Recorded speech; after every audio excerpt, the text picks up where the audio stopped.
Welcome to the Challenge Podcast, brought to you by Raider Concealment. I'm your master of ceremonies, Greg Conkle, and down on the far end of the table down there we have the Gizmo Master himself, David Moore, and next to him, the master of Bradisms, Brad Frost. What's up, guys? And right here next to me, between Brad and me, is the most luckiest hunter in the world, Scott Carroll. Definitely. We need to change the monikers. No, I like where I'm sitting. I like luck.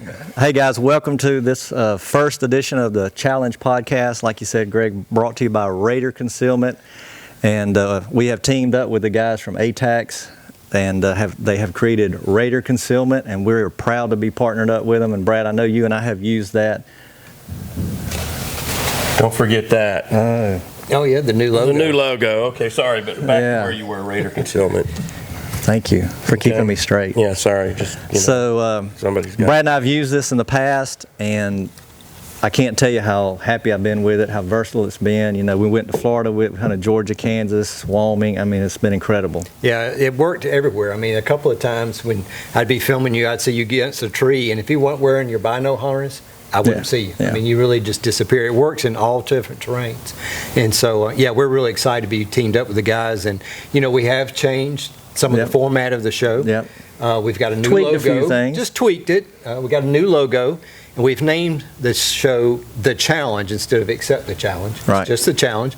Had a new song created for us, just for us, for the intro. And so I'm really excited about this coming season. Yeah, so for those of you that don't know, we've been kind of rocking and rolling here since '04. Brad and I started this as kind of an afterthought after a trip to Africa when he couldn't film me killing a warthog. He was videoing the inside the blind and the back of my head, and I'm at full draw and kept waiting for I'm on him.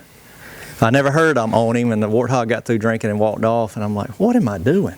Nobody's, we're not getting paid for this. We're just doing this for kicks and home movies, and that got us thinking, maybe we ought to do that. So, we got with Greg. You've known Greg since y'all were both puppies. Yeah, and we went to high school together, and that was what? How many years ago? Yeah, 45 years ago. And he knew We are old. He knew Greg had done some editing in the past, so he said, "Let me talk to Greg." And I you and I had met through different things and channels, so we knew each other. And I'll never forget, me and Scott went on a canoe trip. Yep. Just so we could kind of get to know each other and everything. And it wasn't deliverance. It wasn't deliverance, though. It was. No, I did bring the banjo though. But anyway, it was an overnight trip. Yeah, it was a good time. Good time. Yeah. Okay, sorry. Yeah. So from that, we started doing the videos, just making videos. VHS. Yeah, well, if you've got a VHS copy, you've got a treasure there. Hang on to it. They're out there. But, I mean, that's how long we've been doing it. And then I guess after about 2 or 3 years, we figured out, we're not going to make any money doing this. And so we started doing local TV spot. We called my buddy Mark Kirkland at the TV station, local channel here in town. And we got a 6:30 spot on Sunday morning for $50, and a week, and we could hardly pay that. Yeah, we had to dig in deep to get that. But hey, it's a start. So from that, we went to a better time slot right before the Fox, Sunday morning kickoff thing. So the ratings did good there. We got a lot of viewing there, and then we stepped. I think correct me if I'm wrong because I'm getting old, but I think from there we went to Fox Sports South. Right, we did 5 years, I think it was, locally. Then we went to Fox Sports South for 3. Yeah. And now the last 3 years, we've gone to the Pursuit Channel, Amazon Prime, right, Gen 7 on Roku. Yeah, so if you want to watch the show, you can definitely watch it. Like Brad said, a Roku channel. I know you guys know about that. It's Gen 7 Outdoors. You can go there and watch it live 3 times a week, or you can video on demand. So wherever you are, you can be watching the challenge. You'll see old episodes out there under Accept the Challenge. But like I said, all that's changing. Coming this year. And we're going to be restructuring, Greg, how we're editing the show. And a little bit more behind the scenes. We're going to share some funny stories with you guys. And just basically, I mean, it's hunting camp. We're going to have a good time and just share our passion with you guys and hopefully share some stories, hear back from you guys. We're going to, ask you to write in with questions. It could be something funny or, you may want to know how we hunt a rub line or a scrape line or something. Yeah, they can do that, I guess, in Facebook would be a good way to do it, or text us, Instagram. Yeah. Anything like that. And if we use your question on there, we'll be sure and send you guys some little goodies. Yeah. Just to thank you for it. Yeah. So, we're going to kind of get into a little bit of what we're going to be talking about throughout the podcast. So we're going to be doing this every 2 weeks and bringing you different subjects. We're going to try to keep it current with what's going on, if it's deer season, what time of the year, what stage of the rut are we in, or we pre-rut, rut, post-rut, and then back on those late winter feeding patterns and stuff. We're going to cover, David, setting up your own farm. Food plots, setting up a farm, tree stand placement, everything that goes in with buying a farm and setting it up for whitetails and turkey, basically. Yeah. Speaking of which, I think congratulations are in order for Mr. Scott Carroll and Miss Misty Carroll. We're the proud owners of a bouncing baby farm. That's right. She weighed in at 33 acres.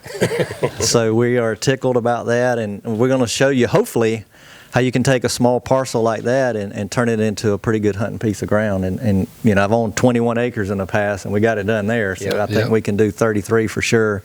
And David, you've got a bigger piece sitting at about 107 acres, I think. I do.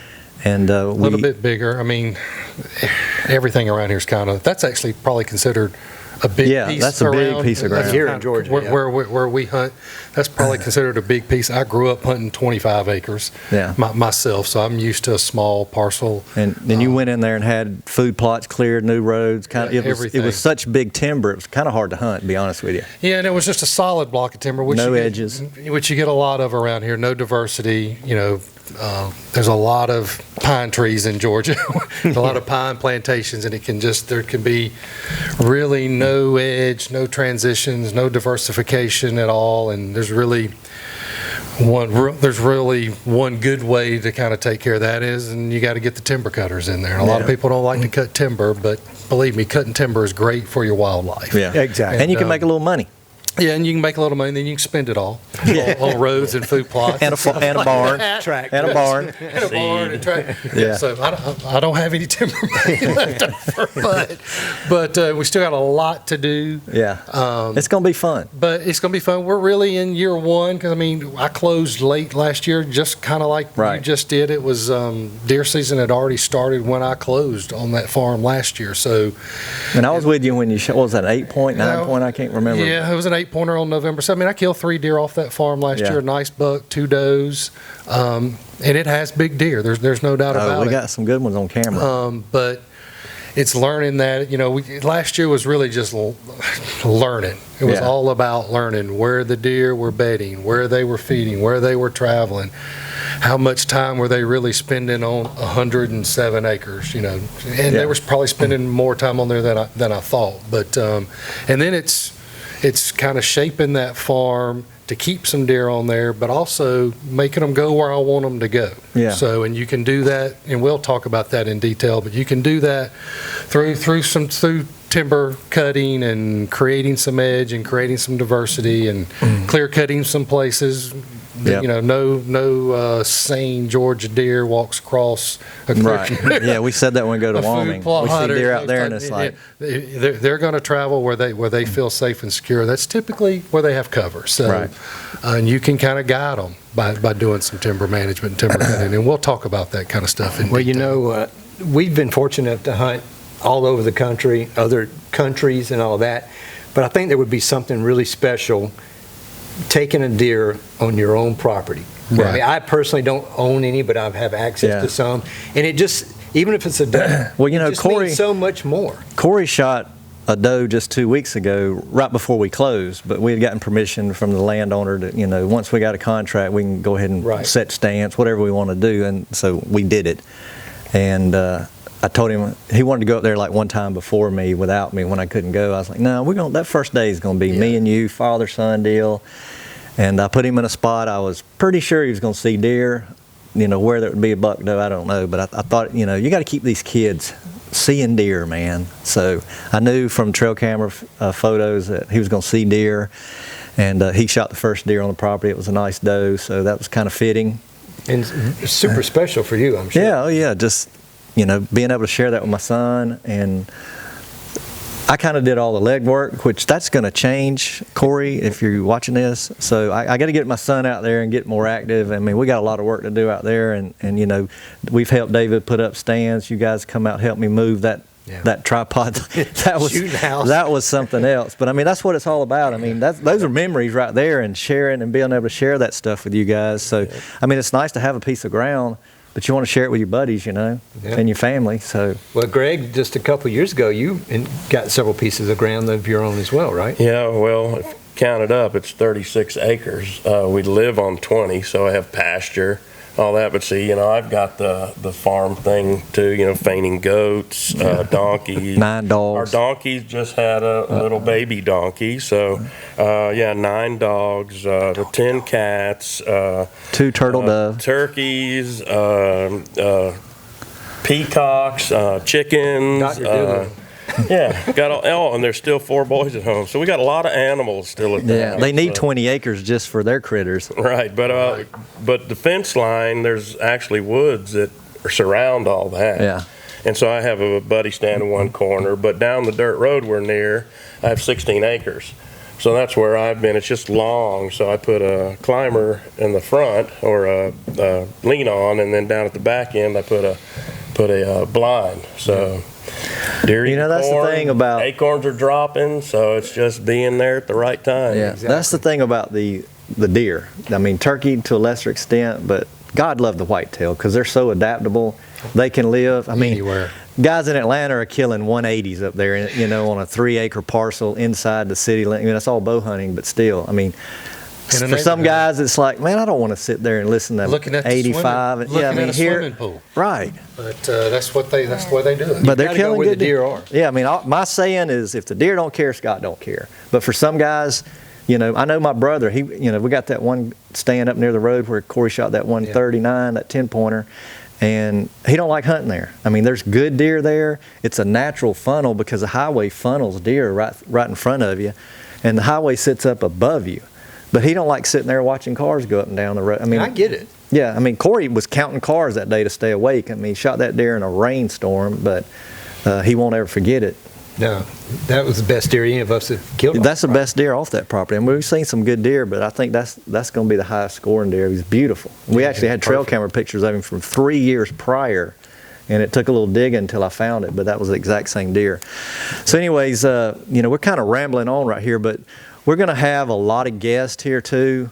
You know, we're going to have Brian Ducharme from Smokehouse Bayou, right, and Jay Everett, Chris Carter that does dipping for us on our gun. Alan Dees from a wildlife group. He's going to come in and talk to us about how to plant trees, you know, acorn trees, fruit trees, and I know that's something, you know, me and David will be paying close attention to because it's kind of a different way to provide for your deer without having to dump a food plot out every year, you know, so you can turn some of this ground that you're maybe planning on doing a food plot, or take your existing food plot and plant one edge with fruit trees, and he can help you stagger this stuff so you're always producing food based off the trees that you're planting. He knows his stuff too. Yeah, I mean, man, he's creating trees of it. He's got a persimmon that, you know, at 5-6 feet tall is putting out. They drop their fruit different times a year during the deer season. That's what's unique about Alan. You know, he can tell you this is a September tree. Exactly. Or this is an October tree. But he's got a persimmon over there that doesn't need a mate. So if you plant 2, one dies, you're still getting persimmons, and it's producing early. And I mean, they're like, what, small orange size. Yeah. And they're dropping around Thanksgiving, which is key. Well, you know, another guest we're going to have is Neil that wrote the song for us. Yeah. Super cool guy. He's a hunter, and so it'd be interesting to let him talk a little bit about how he come up with the lyrics for the song, which, you know, we love, and talk a little bit about how he got into hunting and all that. So, you know, I think we'll also be having a lot of our sponsors talk about some of their products, things that we use. You know, a lot of people ask us all the time, what do you use for this, or what gun do you use, or whatever, so we can go in and show them what we use. I mean, there's a lot of good stuff out there, but this is what we use. Exactly. That's what I was going to say. This isn't going to be a product-driven podcast, so don't start thinking that. But we are going to tell you some of the products we've used, and that's, you know, in our opinion, help make us successful. Things we believe in. Right. I mean, but by all means, it's not the only product out there that can get the job done. I mean, we've been using tinks. I mean, I want to say the 80s, but maybe not quite that long. I was using them in the 70s. But, I was putting tinks out on a cotton ball with a... Film canister. Yeah, in a film canister, and half you guys probably don't even know what that is. Or a prescription bottle. Yeah, and pulling it out with a paper clip and hanging it on a limb, and then when it's getting done, putting it back in there. But if I can get this without... But now, I mean, look at this fancy thing. It kind of... It's a scent reel where you just pour your... whatever deer lure you want to use, whether this be doe, Tink 69, dominant buck, whatever, you just pour that in there and you unwind it and it's covered in urine, and then when you get ready to leave, you just reel it back up. But it also makes a good yardage marker. But I mean, just stuff like that if we're like, man, if we'd have thought of that. I got a story about this. This dripper right here, I've used drippers before in the woods and was never impressed. Right. Always came back, the thing was empty. Yeah. Right. Don't know whatever happened. After a day. After doing these mock scrapes, this morning was the first time going in and seeing this, and it had just that little tiny drip down at the bottom of it. That's come a long ways. I put it on 4 days. You can do up to 5 days, but 7, I think. This is the first dripper that actually has ever worked for me. So, hey, there's a commercial. Yeah, exactly. Well, So another thing about that is, you get 2 or 3 days of rain and you can't go back in there and you want to freshen up your mock scrapes or whatever. Well, that thing's still dripping. Yeah. So, Yeah, and the buck, really more than likely, you're going to have more than one buck hitting it. We've been having, speaking of mock scrape, it's kind of that time of year. It's tis the season. It's tis the season. Our cameras are telling us that y'all have gotten some bucks, and young bucks is the same thing I got. I got some young bucks and does that are basically all in the scrapes. I've probably a week or two ago, I started hanging all my drippers and kind of moving my cameras off of food plots, moving the cameras onto the scrapes. Some of them are my mock scrapes. Some of them are the Real buck scrapes. scrape, a real scrape. But right now, it's still the young bucks, which it should be. It's that time of year. It's the young bucks and the does. But I'm starting to see some chasing. It's still young bucks. I'm starting to see some what I call bird dogging. When that buck's coming in and he's got his nose on the ground, smelling where that doe was. So still the big boys are just kind of watching what's going on and kind of laughing at the youngsters running around. They know the drill. They know the drill. But we're getting close here in Georgia. We can speak for Georgia. It's getting close here. And I think y'all are seeing the same early thing. seeking phase. Yeah, we're kind of spread out here. So Greg's, about an hour and a half away from, in middle of Ellaville. Georgia, Schley County, Ellaville. Yeah, then me and David are probably as far north, as we can Harris get in County, Harris County before we run into Troop. And then Brad and I have a piece of ground in Casita. And another one in Webster. Yeah, so we're kind of spread out down there. And speaking of that, be a good time to bring this up. We're going to try to, the fact that we have, some guys in Kansas and other parts of the country, kind of help you guys out a little bit with maybe what's going on in Kansas, Texas, different parts of the country. But, for the most part, it'll be Alabama, Georgia. Florida. But, and kind of help you guys out on what's going on in deer woods, what phase of the rut, some strategy you might want to try this time of year. And we'll hit on that. We'll share some things that we've seen since we last met. I mean, I can talk now that, I saw just last Friday, saw 2 deer that you guys think I probably should have shot. Yes.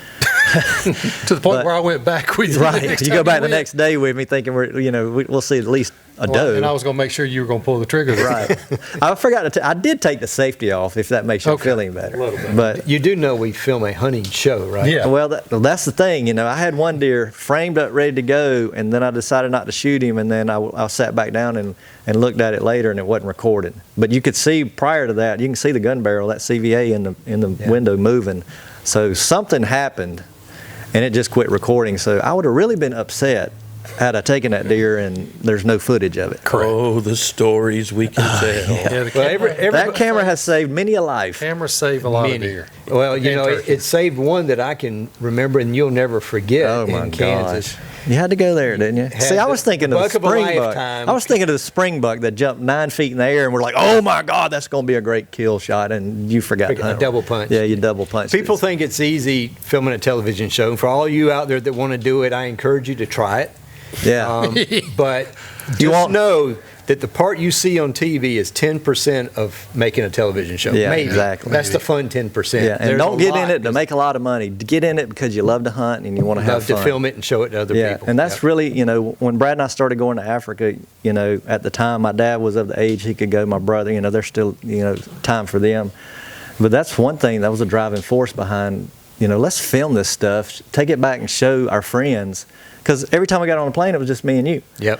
So it was like, our first trip, let's show some of these guys. I bought the camera, from Circuit City. You guys remember them? Yeah. Going to be our one and only trip to Africa. And I think we've been, you've been 5, I've been 6 or something like that. But, share what happened over there. Because we can come back and talk about it all day long, but until you experience it, they don't know. So that was our dream, our hope. Let's get some of our friends over here. Lo and behold, David ends up going. We take Greg to go film, 2 or 3 times. And then, I took my son, and for his graduation. And we'll have him on the podcast here, probably the next podcast, and let him share some of his own stories. But it meant a lot to me to have him there. And I think the most telling sign, though, was when I took my wife, Misty, and we, Josh and Nikki went with me. Yeah. David went, and I was questioning you for a while. Yeah. So was Greg. But, you can take guys over there. A 17-hour flight Right. from Atlanta to Joburg is, yeah, that's rough. You can take guys over there and us have a good time. That's no big secret. 4 guys in Africa, you had a good time. Shocking.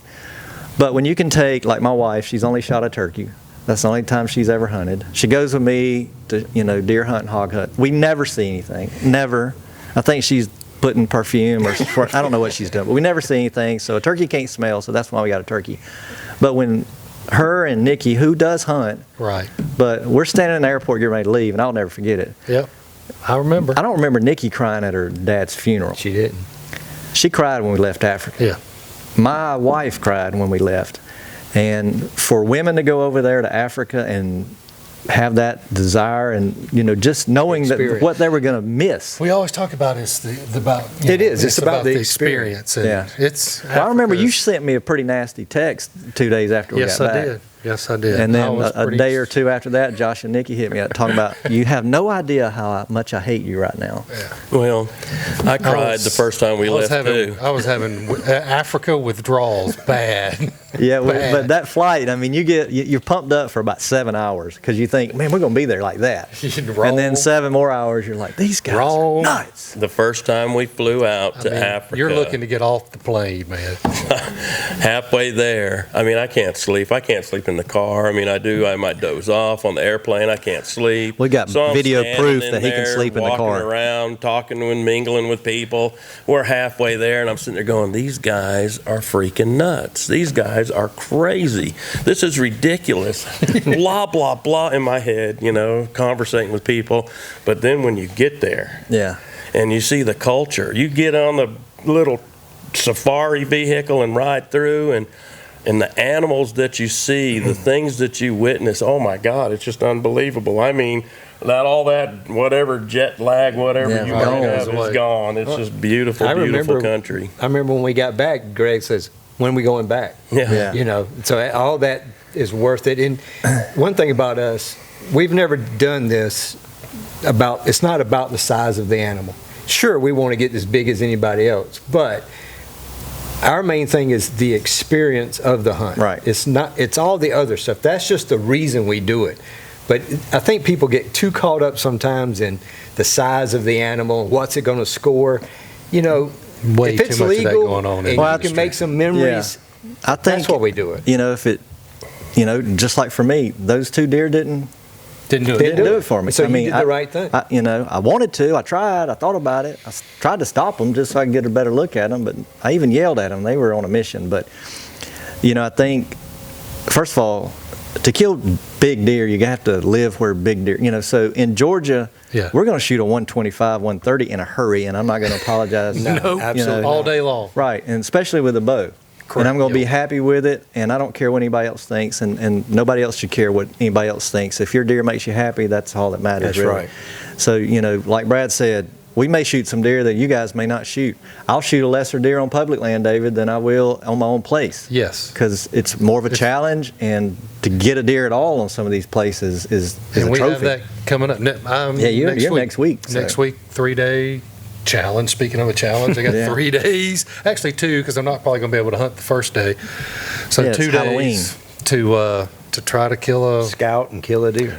buck, and it's it's a QDMA buck, so he's got to have at least 4 on one side. You can't just shoot anything. So, and I'll have 99 other hunters, Right. up to could be 100 in that course. That's a lot of folks walking around. They're not all rifles. going to show up. No. The crazy thing is the hunt starts on a Thursday and ends on a Saturday. So that's going to, for guys that can get off like us, that kind of helps us. That's there's probably something behind that. They Yeah. want it to look like that. There's a lot of people that made it through the quota. Oh, there's 100 people for this Yeah. quota, and then they set it on a Thursday, Friday, Saturday, Knowing all so the that people knowing can't they'll go. never have 100 people walking Right. around at one time. So. Well, that's fine for us, Greg. Yeah. It is. It'll work. But so let's talk real quick. We talked about it a little bit. We are sitting here like pre-rut. The scrapes are starting to pop up. In our farm in Harris County, on your place, at the club. Greg's seeing them. My So perimeter of my property, like I was saying, found 2 scrapes. yeah, so I think right now, if you guys aren't doing or have never tried a mock scrape, I would encourage you to put a mock scrape around every stand and put it in a position where you can shoot to it, not your offhand where you got to move and make a lot of movement noise. And get a camera over there, whether it be a cell camera, which is ideal because you don't have to go in there and stink the area up, but get a camera on it so you know what deer are coming in there, and then you can kind of gauge, well, right now I'm still seeing, now the does are starting to show up, and I saw one in there today, urinating and crapping. So, Yep. It's where she's ready or not, I don't know, but we're getting close. But we will cover a lot of stuff like that as far as getting on topic with what's going on, current in the woods right now. And we'll talk more about stand placement, exit strategies, kind of the Scent whole, control. kind of the whole 9 yards. But, Greg, we're kind of running out of time here, buddy. So, guys, we appreciate you guys watching the Challenge podcast brought to you by Raider Concealment. And we'll see you again right here in 2 weeks. See ya.